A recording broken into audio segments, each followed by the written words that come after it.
5 पांडव, और ये पांचों पांडव 5 गुण हैं जो प्रत्येक मानव के अंदर हैं। युधिष्ठिर, भीम, अर्जुन, नकुल और सहदेव, 5 पांडव। तो युधिष्ठिर का गुण है धर्म, याद रखिएगा जो बता रहे हैं। भीम का गुण है बल, अर्जुन का गुण है प्रेम, नकुल का गुण है बुद्धि, और सहदेव का गुण है स्वरूप। धर्म, बल, प्रेम, बुद्धि, स्वरूप। या तो किसी व्यक्ति में ये पांचों गुण आपको दिख जाएंगे, धर्म भी दिख जाएगा, बल भी दिख जाएगा, प्रेम भी दिख जाएगा, बुद्धि भी दिख जाएगी, स्वरूप भी दिख जाएगी। नहीं तो इन पांचों में से एक गुण तो किसी ना किसी के पास है। मतलब इनमें से कोई ना कोई पांडव हमारे भीतर है। लेकिन एक बात कहें, ये पांचों गुण कौरवों के पास भी हैं। धर्म कौरवों के पास भी है, भीष्म पितामह। बल कौरवों के पास भी है, बुद्धि कौरवों के पास भी है, स्वरूप कौरवों के पास भी है, और प्रेम कौरवों के पास भी है। लेकिन कौरव और पांडवों को विशेष कौन बनाता है? बहुत ध्यान से सुनिए, विषय बहुत सुंदर है ये। 5 गुण तो हमारे अंदर हैं, लेकिन हम कौरव हैं कि पांडव, ये कैसे पता चले? तो पांडवों की पहचान 2 लोगों से है।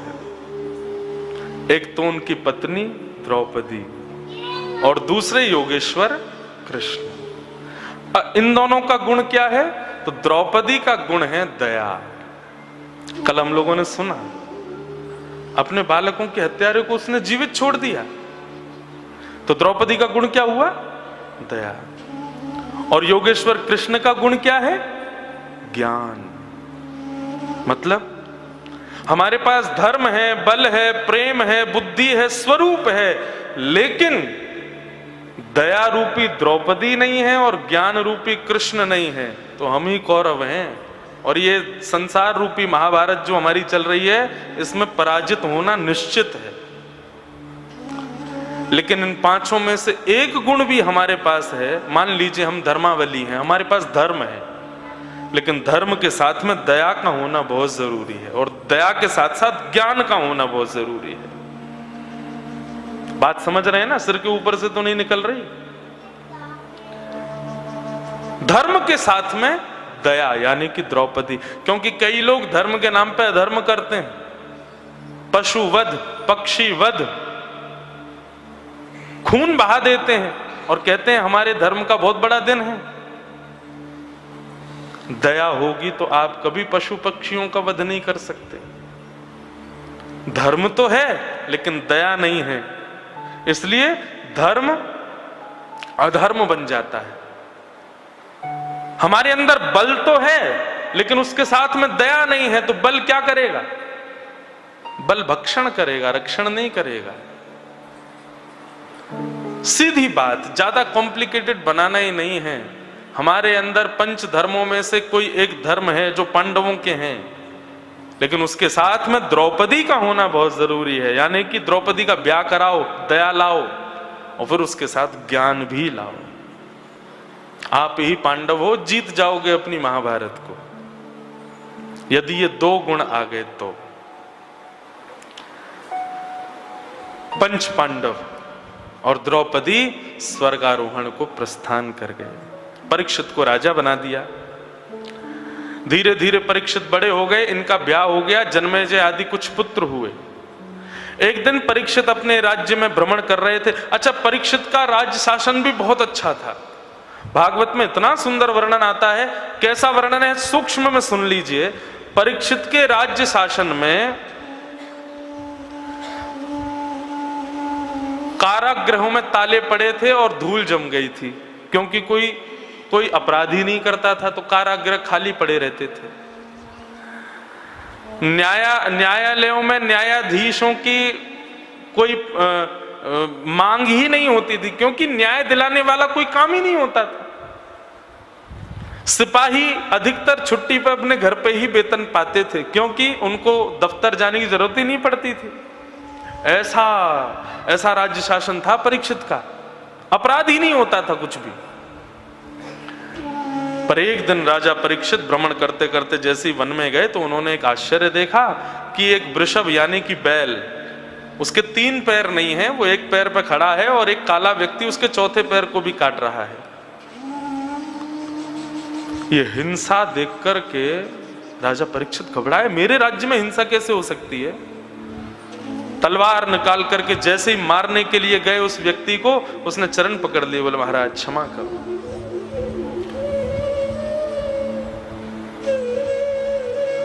परीक्षित ने पूछा तुम कौन हो और ये वृषभ कौन हो? तब उसने बताया मैं कलयुग और ये वृषभ धर्म है, मैं इसके 3 पैर काट चुका हूं, एक पैर बचा है वो भी काट रहा हूं। धर्म के 4 पैर होते हैं, सत्य, दान, दया और पवित्रता। यदि आप ये चारों चीजों में व्यवस्थित हो तो आप धर्मात्मा हो। सत्य, दान, दया और पवित्रता। परंतु कलयुग में धर्म केवल एक पैर पे ही खड़ा है, सत्य। दान, दया और पवित्रता ये तो है ही नहीं। इसका मतलब हम जितना ये दान, दया, पवित्रता दिखाते हैं ये सब केवल आडंबर मात्र है, ये है नहीं। दान, दया और पवित्रता, बहुत ध्यान से सुनो।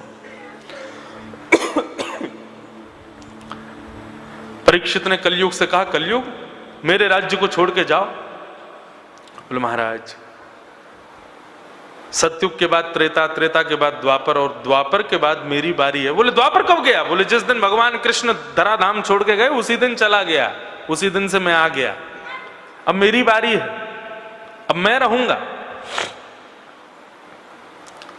और आपको मुझे भेजना ही है। तो फिर एक काम करते हैं, थोड़ी आपकी सहायता कर देते हैं, आप मुझे कुछ स्थान दे दीजिए, मैं उन्हीं स्थानों में रहूंगा।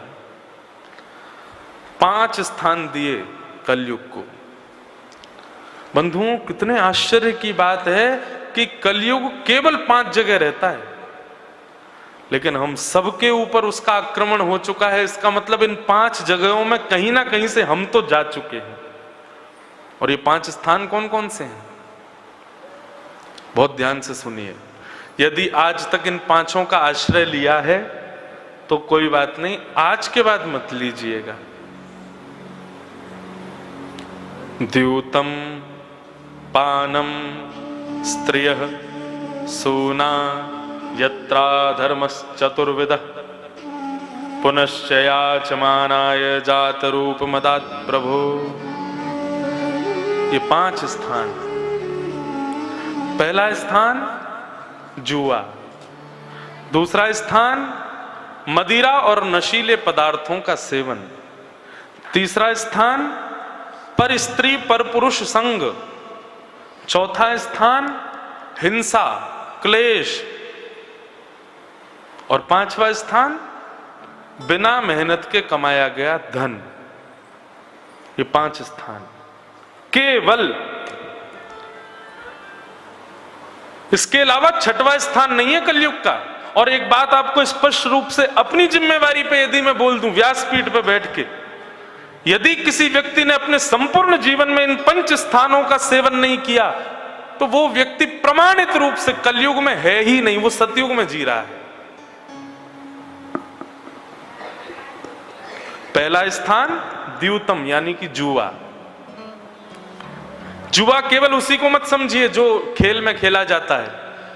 जुए का सीधा अर्थ होता है अपने घर की लक्ष्मी, अपने घर के धन का ऐसी जगह व्यय करना जहां उसका दुरुपयोग होगा, वो जुआ है।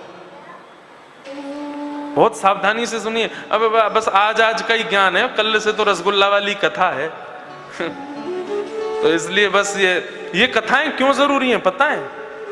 यदि आप इन कथाओं को नहीं सुनेंगे तो कृष्ण कथा आपको पल्ले नहीं पड़ेगी।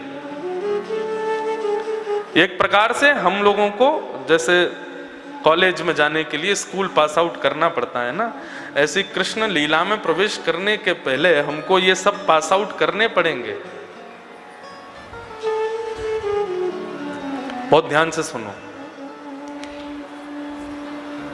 द्यूतम यानी कि जुआ। जो लोग बात बात पे शर्त लगाते हैं ना, ये भी एक प्रकार से जुआ ही है। अरे तुमने छोटी सी बात के चक्कर में 500 रुपए, मतलब वो रुपए कौन है? तुम उसके स्वामी हो, लक्ष्मी है साक्षात। उसको बात बात पर दाव पर मत लगाइए। द्यूतम यानी कि जुआ। अगर किसी को दाव लगाना ही है, शर्त लगानी है, तो फिर रसगुल्ला की लगाओ, समोसा की लगाओ, ढोकला की लगाओ, मिठाइयों की लगाओ, पैसों की शर्त मत लगाइए।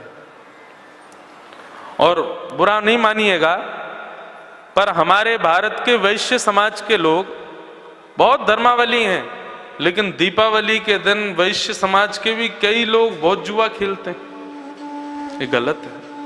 बल्कि उस दिन तो लक्ष्मी आनी चाहिए घर में, हम लक्ष्मी को दाव पे लगा देते हैं। अरे केवल इतना विचार कर लीजिए, वो लक्ष्मी नहीं है। पैसे को दाव पर लगाना, इसका मतलब खुद को रावण बनाना है। लक्ष्मी के प्रति 3 भाव होते हैं मानव के। वैसे होता तो एक ही है, लेकिन 2 मैं अपनी तरफ से बता रहा हूं। हमारा भाव पैसे के प्रति क्या होता है कि हम इसके स्वामी, हमने कमाया, हमारा है। नहीं, आप स्वामी नहीं हो। आप केवल 2 ही संबंध बना सकते हो, या तो वो आपकी मां है, आप उसके पुत्र हो, या फिर वो आपकी बेटी है, आप उसके पिता हो। धन के प्रति, लक्ष्मी के प्रति केवल 2 ही भाव रखो, या तो पिता का या फिर पुत्र का। पुत्र का भाव रखोगे तो मां को कभी गलत जगह भेजोगे नहीं, और पुत्री का भाव रखोगे लक्ष्मी के प्रति तो पुत्री को भी कहीं गलत स्थान पर थोड़ी भेजोगे। हम उसको नौकरानी समझते हैं, गलत है। तो पहला स्थान कलयुग का जुआ, भूल के भी मत खेलिए। सीधी बात, एक बात ये समझ लो, किसी की पत्नी को पकड़ करके आप दाव पे लगा दो, पति अगर बलवान होगा तो छोड़ेगा आपको, एक एक हड्डी तोड़ देगा। आप लक्ष्मी को दाव पे लगाओगे, शंख चक्र गदा पद्मधारी हमारे नारायण भगवान सुदर्शन चक्र घुमा देंगे। अरे कृपा की है भगवान ने, जो लक्ष्मी हमारे घर पधारी है, उसका सम्मान करो, उसको ऐसे कहीं भी व्यय मत करो। दूतम। दूसरा पानम। पानम में पहले ही बता दें, पान नहीं आता है, तांबुल नहीं आता है, ये तो सब ठाकुर जी को भी भोग लगते हैं। पानम का मतलब होता है कुछ भी नशीले पदार्थों का सेवन। आप सीधी बात बस ये विचार कर लीजिए कि हमारी जीव जो है, ये जब राम नाम बोलती है, कृष्ण नाम बोलती है, तो ये जीव मानो यशोदा है, कृष्ण को जन्म दे रही है। ये जीव मानो कौशल्या है, राम को जन्म दे रही है। ऐसी जिह्वा पर अशुद्ध वस्तुओं को नहीं लाना चाहिए। दूसरा, भगवान गीता में कहते हैं, ईश्वरः सर्वभूतानां हृदय सेर्जुन तिष्ठति। अर्जुन, मैं सब प्राणी मात्र के हृदय में रहता हूं।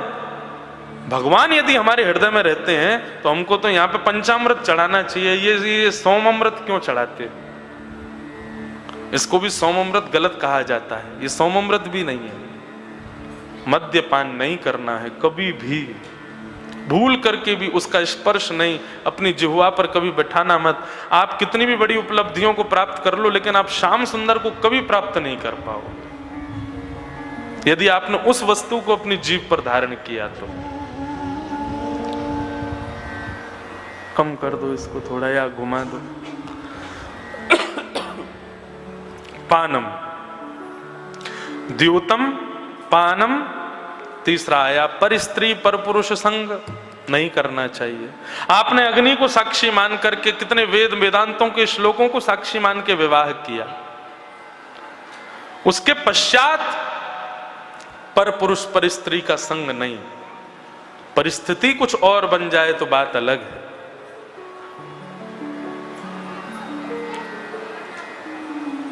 चौथा स्थान कलेश, हिंसा, लड़ाई झगड़ा, जबरदस्ती की घर में तेज आवाज में हो रही है दोनों में, ये सब कलयुग को जन्म देते हैं। और इन चारों के बाद कलयुग बोले कमरे थोड़े कम हैं, मेरा परिवार थोड़ा बड़ा है, एक स्थान और दे दीजिए। तब पुनश्च याचमानाय जात रूप मदात प्रभो, पुनः याचना करने पर 5वां स्थान दिया अनीति से कमाया गया धन। बंधुओं, नीति से ही कमाइए। हमारे पूज्य नाना जी पंडित श्री कृष्णलाल शास्त्री जी, आपने तो दर्शन किए हैं, बड़े अच्छे ब्रज साहित्य के विद्वान। मैंने एक दिन और स्मरण किया था कथा में उनका। मुझे व्यासपीठ पर बिठाने का बहुत बड़ा योगदान मेरे पूज्य नाना जी का है। तो हमारे पूज्य नाना जी वो मेरे से एक बात कहा करते थे, बोले लाला कल को तुम वक्ता बन जाओगे, कथा करोगे, लोग अपने घरों पर बुलाएंगे, जल पिलाएंगे, चाय पिलाएंगे, भोजन कराएंगे। मैंने कहा जी उनका अन्न कैसे पचाओगे? मैंने कहा तो बोले इसलिए भैया बहुत बढ़िया उपाय है, जहां कहीं भी जाओ जल भी पिलामे तो उसके बाद में 2 मिनट कुछ सत्संग हरिनाम संकीर्तन सुना देना, अपना काम पूरा करते हुए चलना। कथा आदि सुना करके वो उसको पचाने योग्य बना लो। हाँ तुमने मेहनत कर ली, अब तुम उनका अन्न खा सकते हो। अनीति से कमाए गए धन से जल भी पान मत कीजिए। भगवान योगेश्वर कृष्ण के संपूर्ण यदुवंश के विनाश का कारण केवल यही बना। मेहनत भगवान ने की, परिश्रम भगवान का, और खा रहे थे यदुवंशी। हो गई बुद्धि विकृत, आपस में लड़ झगड़ के मर गए। हमें नहीं पता चलेगा, लेकिन बिना मेहनत के कमाया गया धन हमारे पूरे खानदान के बालकों की बुद्धि को भी विकृत कर देगा। इसलिए इन 5 चीजों से बचो। द्योतम पानम स्त्रीह सूना और अनीति का धन। यदि इन 5 से हम बच गए, कलयुग क्या, कलयुग के पिताजी भी नहीं छू पाएंगे हमको। ये 5 स्थान कलयुग को प्रदान करने के बाद में जैसे ही परीक्षित लौट करके आए, तो आज मन में विचार आया अपने तहखाने खोल के देखूं कितना रखा है हमारे पास खजाना। जैसे ही तहखाने में गए तो वहां पर एक मुकुट रखा था। वो मुकुट जरासंध का था। जरासंध को जब भीम ने मारा तब वो मुकुट लेके आए थे, लेकिन कभी पांडवों ने पहना नहीं, क्योंकि पांडव जानते थे कि जरासंध ने इस मुकुट को छल कपट से बनाया। जरासंध क्या करता था, राजाओं को छल से मारता और उनकी मणि निकाल के मुकुट में से अपने मुकुट में लगाता। मुकुट बहुत सुंदर था, लेकिन कभी पांडवों ने पहना नहीं। आज राजा परीक्षित को लगा ये मुकुट बड़ा अच्छा है, इसको पहन के देखूं। जैसे ही सिर पर धारण किया, हो गई बुद्धि विकृत।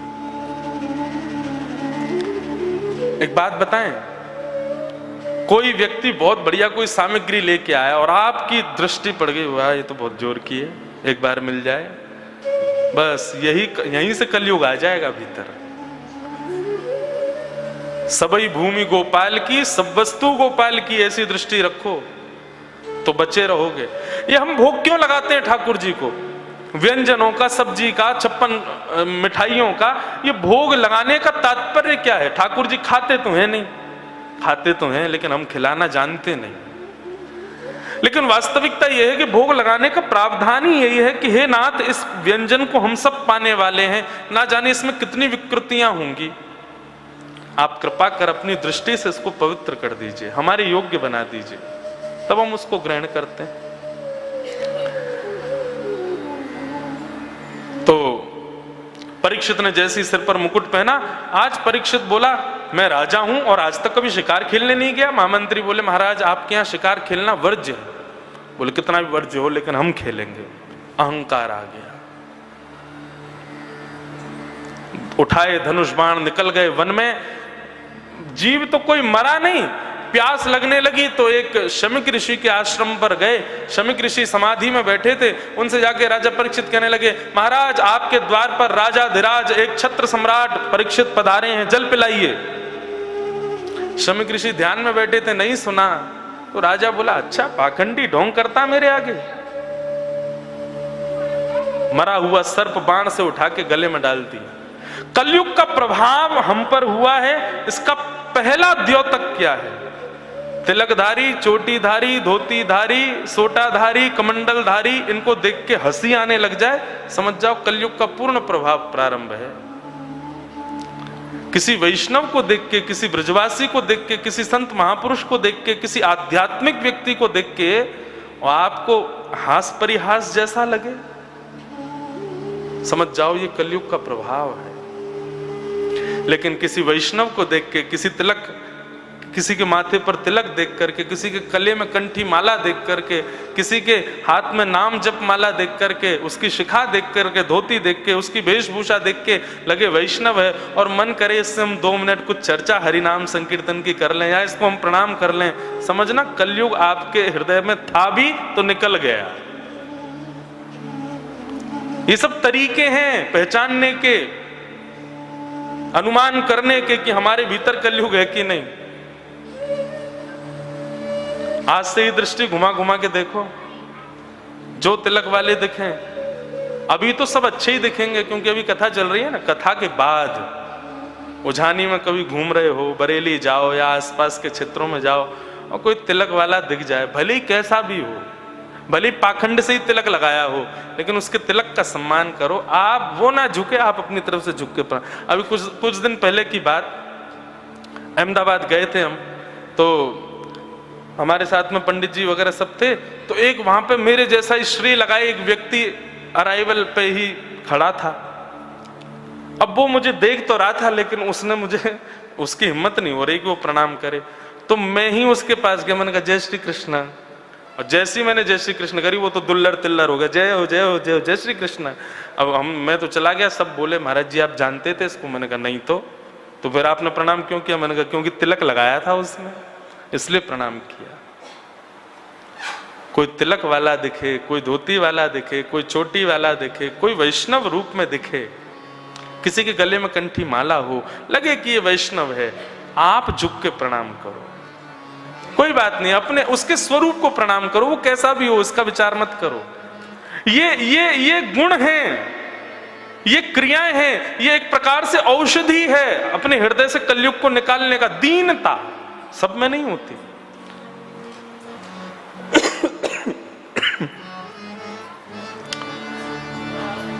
बहुत सावधानी से सुनो, इधर देखो सब लोग सुनो।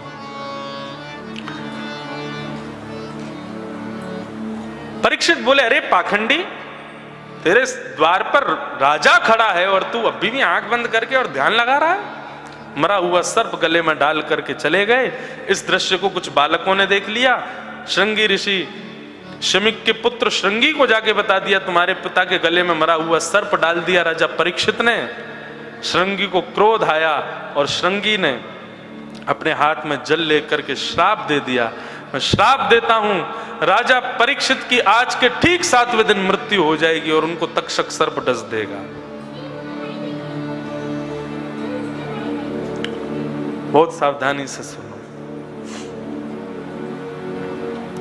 राजा परीक्षित को श्राप लगा। श्रृंगी लौट करके शमिक ऋषि के पास आए, रुदन करने लगे। पुत्र को रोता देख पिता ने कहा बेटा रो क्यों रहे हो? पिताजी आपके गले में मरा हुआ सर्प डाल दिया राजा परीक्षित ने, लेकिन चिंता मत कीजिए, मैंने भी श्राप दिया है राजा परीक्षित को, आज के ठीक 7वें दिन उनको तक्षक सर्प डस देगा और उनकी मृत्यु हो जाएगी।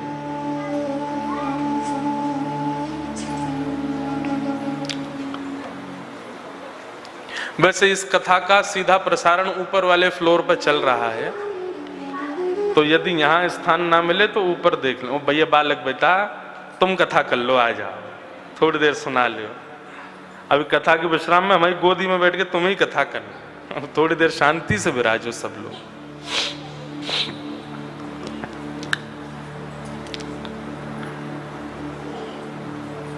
बहुत सुंदर संवाद हुआ पिता पुत्र के बीच में। शमिक ऋषि को जाकर के जब उनके पुत्र ने बताया पिताजी आपके गले में मरा हुआ सर्प डाला राजा परीक्षित ने, लेकिन मैंने उसको श्राप दे दिया है, तो पिता शमिक ने अपने पुत्र को डांटा, तुमने क्यों श्राप दिया? आपके गले में मरा हुआ सर्प डाला था। बोले बेटा, यदि किसी को रोग हो जाए और वो वैद्य के पास जाए तो वैद्य को औषधि देनी चाहिए कि जहर देना चाहिए? बताओ। कोई रोगी हो जाए और वैद्य के पास जाए तो वैद्य को औषधि देनी चाहिए कि विष देना चाहिए? औषधि। लेकिन तूने तो विष दे दिया। राजा परीक्षित से अपराध हुआ, गलती हुई, तो उसको समझाना था, उसको औषधि देनी थी, उसको सुधारना था। तूने तो मृत्युदंडी दे दिया। माता पिता गुरुजन सावधानी से सुनिए, बालक अपराध करते हैं, लेकिन उस अपराध के बदले दंड देना ही विकल्प नहीं होता है। ठीक है, 2-4 बार कोई अपराध बन जाए तो फिर उसको सुधारने के लिए दंड दिया जाए। उससे पहले क्या करना चाहिए? औषधि दे, सुधारने का प्रयास कर। लेकिन बेटा तूने गलत किया, श्राप दे दिया।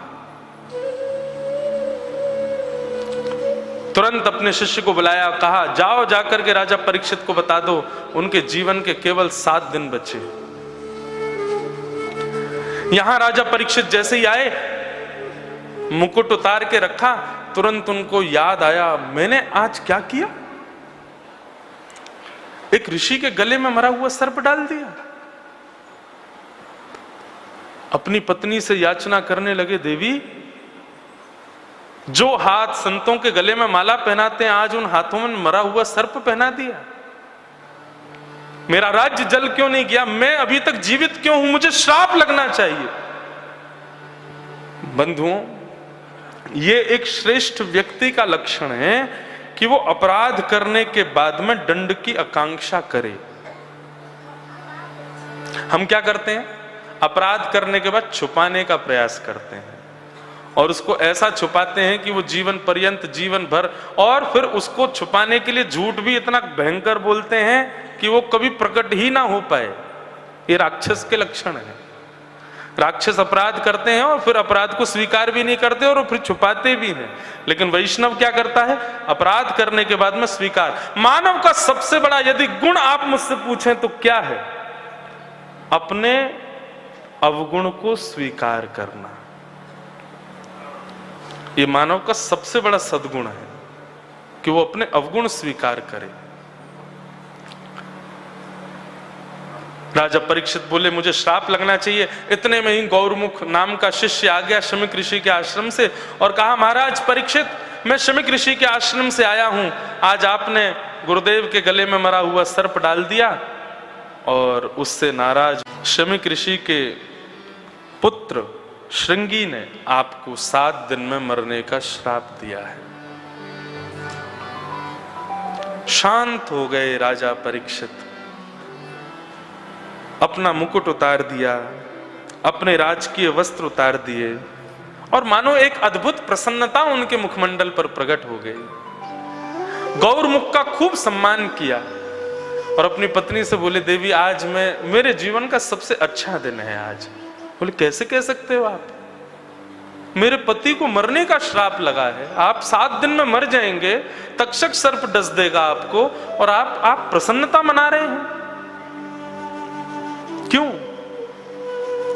राजा परीक्षित का उत्तर भाव युक्त कर देगा।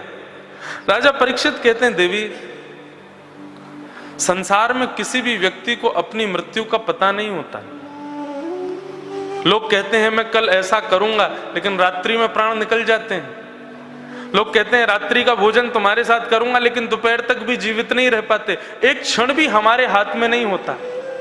हमारी मृत्यु कब हो जाए हमें नहीं पता। लेकिन इस पृथ्वी का शायद पहला व्यक्ति मैं ऐसा हूं जो दावे से कह सकता हूं कि 7 दिन में ब्रह्मा भी मुझको नहीं मार सकते। अरे देवी, मैं इसको श्राप के रूप में नहीं ले रहा कि मुझे 7 दिन में मरने का श्राप लगा, बल्कि मैं तो ये सोचता हूं मेरे प्राण तो कल भी निकल सकते हैं, लेकिन एक ब्राह्मण ने मुझको 7 दिन का जीवन दान दिया है कि 7 दिन में पहाड़ से भी यदि मैं गिर गया तो भी नहीं मरूंगा, क्योंकि मृत्यु 7 दिन बाद ही होगी। और अब इन 7 दिनों में मैं अपने जीवन की मुक्ति का उपाय खोजूंगा कि मुझे मुक्त कैसे होना है। पॉजिटिव, और इसी को क्या बोलते हैं? सकारात्मक। हमारे यहां पता है लोग कैसे, गाड़ी में बैठने जा रहे हैं, छींक आ गई, अभी मत बैठो, छींक आ गई, अभी मत बैठो। गाड़ी चला रहे हैं, आगे काली बिल्ली, रुक जाओ, पहले टम्पू को निकलने दो फिर चलना। ये सब क्यों? अरे ठाकुर जी हैं हमारे साथ। कई बार ऐसा होता है प्लेन टेक ऑफ होने वाला होता, मुझे छींक आ जाती है, तो मैं पायलट से कहूं रोक बेटा, अभी छींक आई है मुझे, क्रैश हो सकता है तेरा हवाई जहाज। सकारात्मक रहो, हर स्थिति में ये विचार करो श्याम सुंदर हैं, और हर स्थिति में अच्छाई खोजो। अच्छाई होती है, हम जानबूझ के नजरअंदाज करते हैं उसको। राजा परीक्षित ने अपने पुत्र जन्मेजय को राज्य गद्दी पर बिठा दिया, निकल गए वन में, और वन में जाकर के संतों से केवल एक ही प्रश्न किया, जल्दी मरने वाले की मुक्ति का उपाय बताइए। जिसके जीवन के कुछ ही दिन शेष हैं उसको क्या करना चाहिए ये बताइए।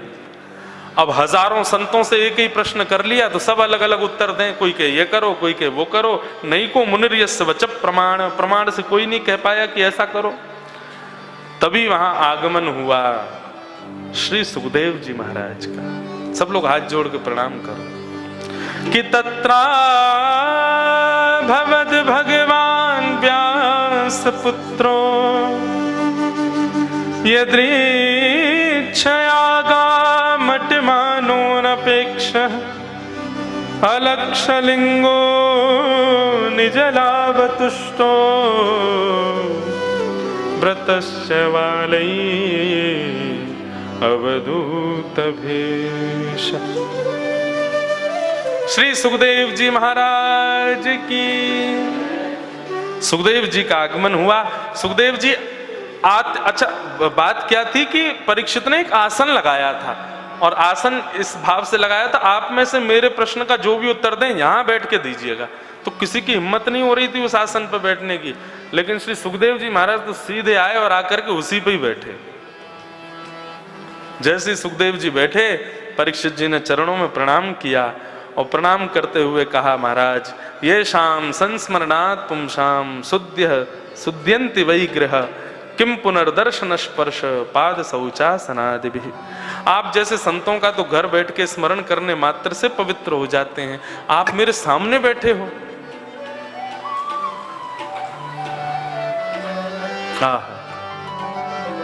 परीक्षित कहते हैं, अब मैं 7 दिन आपको अर्पित हूं नाथ, मुझे अब क्या करना चाहिए, मेरा जीवन सफल कैसे हो आप बताइए। श्री सुखदेव जी के चरणों में हम भी परीक्षित ही हैं बंधुओं, हम सब परीक्षित हैं। हम सबको भी 7 ही दिन में मरने का श्राप लगा है। सोमवार से रविवार के बीच में हम सब किसी दिन चले जाएंगे। हम भी सुखदेव जी के चरणों में प्रणाम करें, हे सुखाचार्य जी हमें बताइए कि जीवन सफल कैसे बनाया जाए, हम सब मरणासन अवस्था में हैं। बल्कि परीक्षित को तो पता है कि 7 दिन से पहले नहीं मरूंगा, हमको पता है। आज की कथा सुन रहे हो, कल की कथा सुन पाओगे?